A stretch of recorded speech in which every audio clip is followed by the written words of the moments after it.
गुरु वृंदावन बिहारी लाल की जय। भगवत कथा और भगवत नामोच्चारण यह दैहिक दैविक भौतिक तापों का निवारण करने वाला है। कलयुग में लोग प्रायः मानसिक रूप से बहुत परेशान रह रहे हैं, उससे भी वह शांति दिलाने वाला है।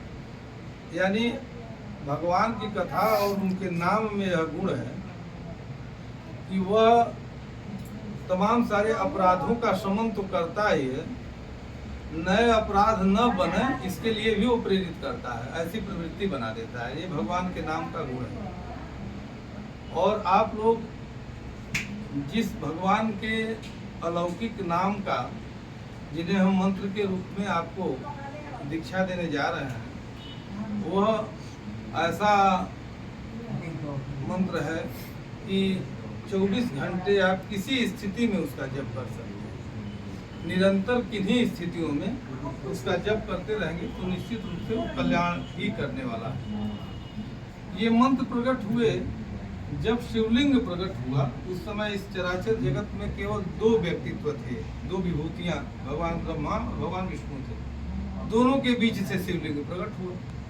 उसमें से 5 मंत्र प्रकट हुए, जिन्हें हम महामृत्युंजय मंत्र के रूप में जानते हैं, गायत्री मंत्र के रूप में जानते हैं, पंचाक्षर शिव के मंत्र के रूप में जानते हैं, और ओमकार भी मंत्र है जिन्हें हम जानते हैं चतुर्दिक दिशाओं में कानों को आनंद देने वाला, हृदय को आनंदित करने वाला, बहुत अद्भुत स्वर चारों दिशाओं में समस्त ब्रह्मांड में गूंज रहा था। ऐसा ब्रह्मा जी अपने पुत्र को बताते हैं कि इन मंत्रों में भगवान का वास है। जो भी मंत्र हम किसी भी देवता का बोलते हैं, उसी मंत्र के उन्हीं अक्षरों में उसकी स्थिति है और उसी में से वो प्रकट हो जाते हैं। ऐसी शास्त्रों की मान्यता है और जिन लोगों ने अनुभव से प्राप्त किया उन संतों ने यह बात बताई। आप भी हम भी उस अनुभव को प्राप्त कर सकते हैं। जो कथा हम सुनने जा रहे हैं भगवान सत्यनारायण की, यह कथा सबसे पहले रेवा के तट पर हुई थी। रेवा कहते हैं नर्मदा को। हमारे यहाँ नर्मदा एक नदी है, बड़ी पावन नदी है। उसके दर्शन मात्र से व्यक्ति मुक्त हो जाता है, ऐसी मान्यता है। उस नर्मदा के तट पर सबसे पहले यह कथा हुई और कथा का प्रारंभ सत्यनारायण व्रत के जब होता है तो सबसे पहली कथा एक ब्राह्मण की होती है जिसका नाम है शतानंद ब्राह्मण। दूसरी कथा है एक क्षत्रिय की जिसका नाम है उल्का मुख, और तीसरी कथा है एक बनिया की, माने वैश्य संप्रदाय की, उसका नाम है साधु बनिया। और चौथा है एक शुद्ध समुदाय का, वो लकड़हारा, जिसकी कथा माताएं उसमें लीलावती कलावती नाम की हैं, ग्वालवाल भी हैं। यह एक राष्ट्रवादी कथा है जो समस्त राष्ट्र के हर वर्ण वर्ग का कल्याण करने वाली है।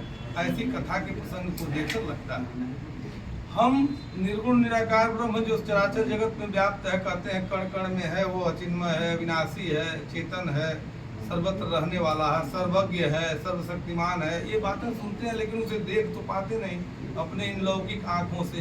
तो हमें एक ऐसा आधार चाहिए जहाँ हम अपनी कामनाएं व्यक्त कर सकें, और किसी प्रकार के बने हुए अपराध की क्षमा याचना करने के लिए मुझे एक आधार चाहिए।